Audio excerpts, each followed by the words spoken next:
So the new year can typically mark a moment when it feels like you can do something important.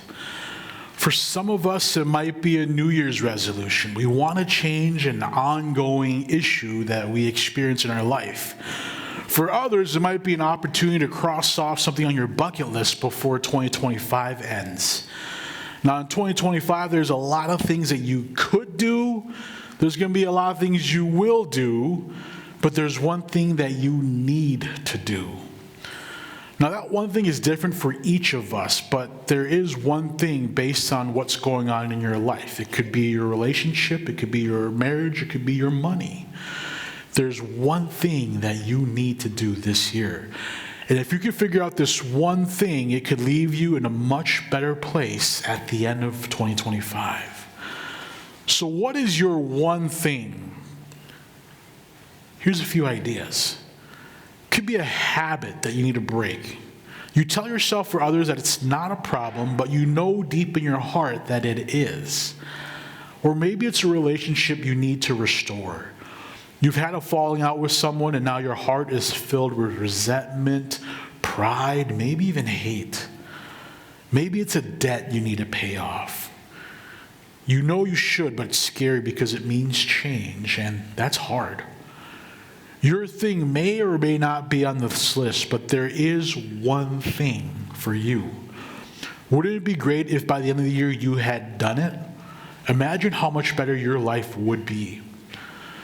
Now, this sermon has become a tradition at RiverLife. I first heard this sermon from Pastor Greg a few years ago, and he heard it about a decade ago from a pastor named Andy Stanley.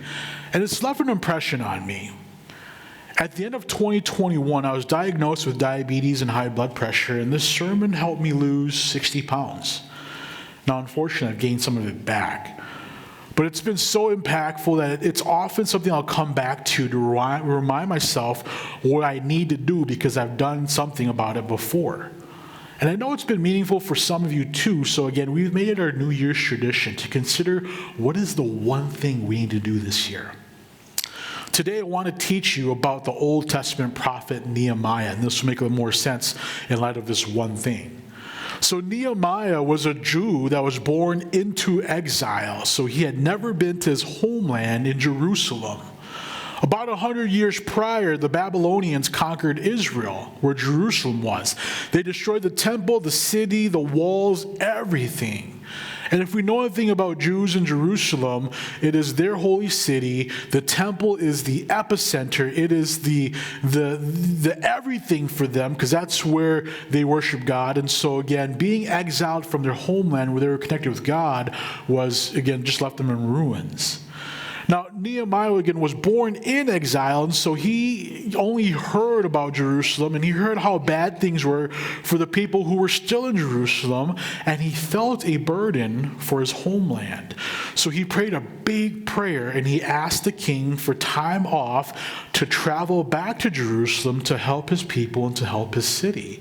And so the king, Artaxerxes, says, yes, I'll give you time off and I'll make you the governor of the region and I'll give you whatever it is you need to rebuild the city. So Nehemiah went back to Jerusalem and he found the city completely in ruins. Notably, the city walls had been broken for so long that no one remembered what it was like to have gates and walls. Now, walls had a figurative, a literal, and a symbolic meaning of protection, security, and pride.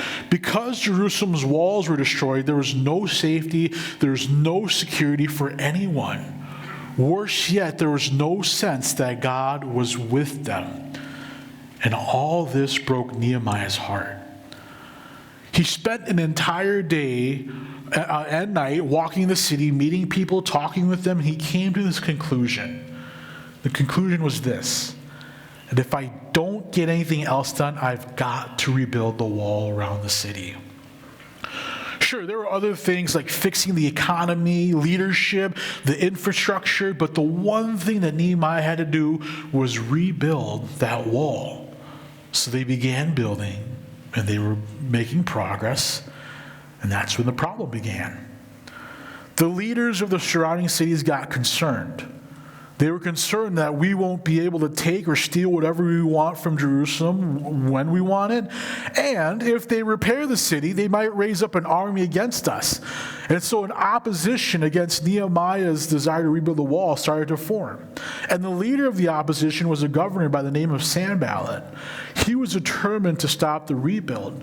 First, he tried discouraging them, but it didn't work. Next, he sent an army to attack the workers, but Nehemiah and the others fought them off. They kept building the walls higher and higher and higher until it was almost done. Sanballat's plan wasn't working, so he tried a different strategy. He was going to distract Nehemiah from the work and set up a meeting. Now, we all know the best way to kill any productivity is with a meeting. That's where we pick up the story in Nehemiah chapter 6. I'm going to read the portion of it. So this is what it says in Nehemiah chapter 6. Now when Sanballat and Tobiah the Geshem, an Arab, and the rest of our enemies heard that I built the wall and that there was no breach left in it, Sanballat and Geshem sent to me, saying, "Come and let us meet together at Hakkaphrim in the plain of Ono." But they intended to do me harm. So Nehemiah is up on his wall working away, and Sanballat's messenger comes with an invitation. Let's get together, let's have lunch, have your people call my people, but Nehemiah wasn't having any of that. Listen to Nehemiah's response. This is what he says. And I sent the messengers to them, so Nehemiah sends his messenger back to Sanballat. I sent my messengers to them saying, I am doing a great work and cannot come down. You go tell Sanballat that I'm doing a great work right here and I cannot come down. I cannot come down. Sanballat attempts to get Nehemiah not once, not twice, not 3 times, not 4 times, but 5 times. And after the 5th time, Nehemiah prays, asking for God to strengthen his hands to continue the good work that he was doing. Now, figuratively, you and I, we have our own wall that we have to climb up on and say that I am doing a great work and cannot come down. And you and I, we need to stay on that wall and make sure that you complete whatever task it is, whatever God has given you, whatever you just know in your heart that you need to do. You need to stand on that wall and refuse to leave until it's done. Even if you get distracted once, twice, 3 times, 4 times, even 5 times. And so in the next few minutes, I want to poke and prod you for a little bit. Love you and also want to get a little uncomfortable, because if you don't, when I preach this again a year from now, I hope that we're not going to be dealing with the same things, all right? And so for some of us, it's your health. I know for me, it's my health. You've ignored the signs for too long. You don't want to go to the doctor. You'll say you'll start tomorrow, next week, or when life calms down. I know all that because I was that, and I still am that.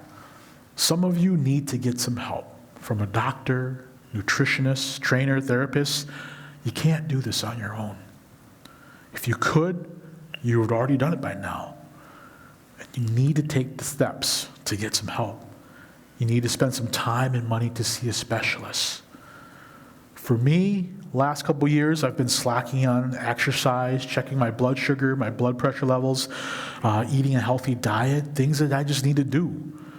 So this past Wednesday, I decided that I was going to change. I was going to start checking my blood sugar levels, check my blood pressure at lunch, watch my carb and sugar intake, make sure I exercise at least half an hour a day, 45 minutes a day. So I've hopped on the elliptical every day since. And again, at one point I was able to lose some weight doing it. And I know that, again, because I was determined, I can do it again. It's not going to be fun. It's not going to be delicious. Sometimes it's going to feel difficult. But I didn't think I could preach this message with any integrity if I didn't take a step forward. So that's what I've been doing. Your health, the body that God gave you, is your great work. And so again, we all, with your health, if you can relate with your health is your great work. And you cannot come down from the wall. For others, your wall might be a habit that you need to break. For some of us, maybe we drink too much. Maybe it's coping mechanisms like smoking, drugs, substance use, pornography. Maybe you're addicted to social media and you just need to unplug. Maybe you shop for things you don't need, but it just feels good to have stuff. If you have a habit you need a break, here's your first step. Just tell somebody. Let somebody know. Take what's in the shadows and bring it into the light. Living free in Christ and breaking that destructive habit is your great work. And so, again, if breaking your habit is your great work, say to yourself, I am doing a great work and cannot come down. Others, your wall might be relationships. For married couples, for some of you, you need to nurture your relationship, live up the vows that you recited, put away things that distract you like your phone, your hobbies, maybe even your career, and focus on your spouse. Dating couples, are you honoring each other? You can't be spending the night, taking vacations together, living with each other, and sleeping together. That's sin. You need to have boundaries. You need to honor each other's boundaries. For dads, you might need to start developing a stronger bond with your sons and your daughters. For moms, it might be the same with you and your sons and your daughters. Play with them. Read to them. Be affectionate with them. Building happier, healthy relationships is your great work. And if relationships is your great work, you are doing your great work and you cannot come down. For others, your wall is your faith. You call yourself a Christian, but maybe you're doing little to develop a personal, growing relationship with God. Maybe you've simply stopped growing. You're just going through the motions. Maybe church isn't a priority for you. You skip service more than you attend. Maybe you're not spending any personal time with God. You're living entirely off other people's spirituality. Or maybe you're living hypocritically. Privately, your life is filled with sin, but publicly you put on a good Christian faith. Living a faith that pleases God and inspires others, that is your great work. And so if that is your great work, say to yourself, I am doing a great work and cannot come down. So what is your one thing? What is the one thing you have to do this year? What is the one thing where you have to climb up on the wall and not get down no matter what comes your way? Stay up there as long as your life depends on it. And so this morning I want to invite you to say this with me, that I am doing a great work and cannot come down. So take a moment, think of that one thing, and in a little bit here, I'm going to invite you to say this with me, because I am doing a great work and cannot come down, and you are doing a great work and that cannot come down. All right, if you can think of that one thing, let's say this together. I am doing a great work and cannot come down. Let's say it again.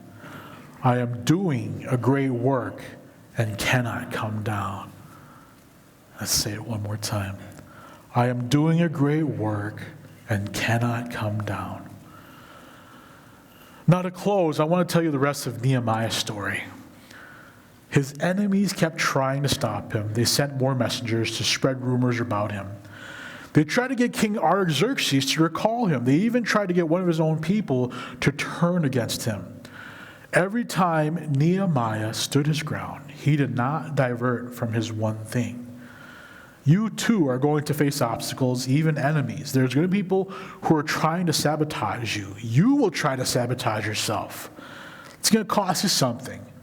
It's going to cost you time, money, energy, comfort, pride. But you must stand on your ground and not lose focus on this one thing. Now, Nehemiah, in their dedication, in their just ferocious tenacity to build this wall, was able to rebuild the wall in 52 days compared to the 4 years that it took to initially build the walls. And that one accomplishment began a chain reaction of events that resulted in a great revival and restoration among God's people. All because Nehemiah completed this one thing. Now, unfortunately, God's people fell back into their wicked ways. And this reminds all of us that without Jesus, no real change can happen. And so in the end, Nehemiah stayed true to his goals. And even though the people went back to dishonoring God, Nehemiah's final prayer was for God to remember him. With Jesus, we know he brings revival and restoration into your life, into your heart, into your family, into your faith. And so much hangs in the balance of your decision to stay on that wall, to not take your eyes off your one thing. But it isn't easy. Statistics about New Year's resolutions show us this, that 20% of Americans will quit their New Year's resolution by the end of the first week. That's in a couple of days here.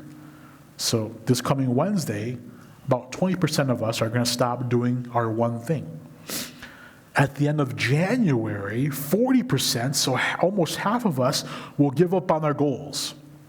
And then by the end of the year, 92% of Americans will have given up, leaving only a mere 8% to achieve their one thing. Just almost 10% of us will achieve our one thing. So what can you do? What can you do? My encouragement to you is to come up with a plan and a strategy. Nehemiah started laying one brick at a time, and over 52 days he completed the wall. Nehemiah's desire led him to act, and so he could achieve his one thing. And so whatever your one thing is, what is the one action you need to do to get there every day? Writing goals down and telling others is a good first step. But if there's no action, you simply have a good idea, a good intention. And so strategize what you are going to do daily to get you to the one thing that you need to do this year. Nehemiah had a plan. Nehemiah prayed day and night for an opportunity to rebuild the walls of Jerusalem. And when the opportunity came, he proposed a plan to strategize with someone who could help make his plans happen. And when he came to Jerusalem, he spent 3 nights examining the broken walls of Jerusalem. And in the process of building the walls, Nehemiah faced Sanballat's opposition, but he responded to the threats by placing people on guard. Half of his workers would build while half worked security. Nehemiah's focus led him to complete a wall in 52 days, and it all began with a commitment to lay one brick at a time. So whatever your one thing is, find a strategy to help you stick through it. Find a goal that will help you get the weekly goal that you desire. Find a goal that will help you get the weekly goal that you desire, that will push you to achieve that monthly goal, which help you succeed in the quarterly goal that feeds into the half-year goal, compounded over days and weeks and months, culminates into the yearly goal you so desire, that will help you build a habit of doing the one thing that you desire this year. When it comes to the one thing, it isn't solely about just health or relationships or finances or whatever your one thing is. But oftentimes that one thing is the one thing that we depend on for joy, for happiness. It's the thing that we place our hope in. And so for me, finding small moments of joy in eating whatever I wanted to and not exercising, and again, just leisurely, enjoying my days without exercise or food, again, was my comfort. And so hard days of work meant I could treat myself to whatever I wanted to eat. And so that became something that I was dependent on. That became something that I was hopeful on. Became something that I had placed my faith in instead of Jesus. And so this idea of this one thing isn't just for the sake of that one thing, but hopefully it's for you to look deeper and find the real heart issue of what you're hopeful and dependent on in. And my hope is that you'll discover that, again, it's Jesus who we're supposed to be dependent upon and not these other things. And so 2025 is going to end in about 350, 60 some days. Where do you want to be when it comes? Let's take a moment and pray.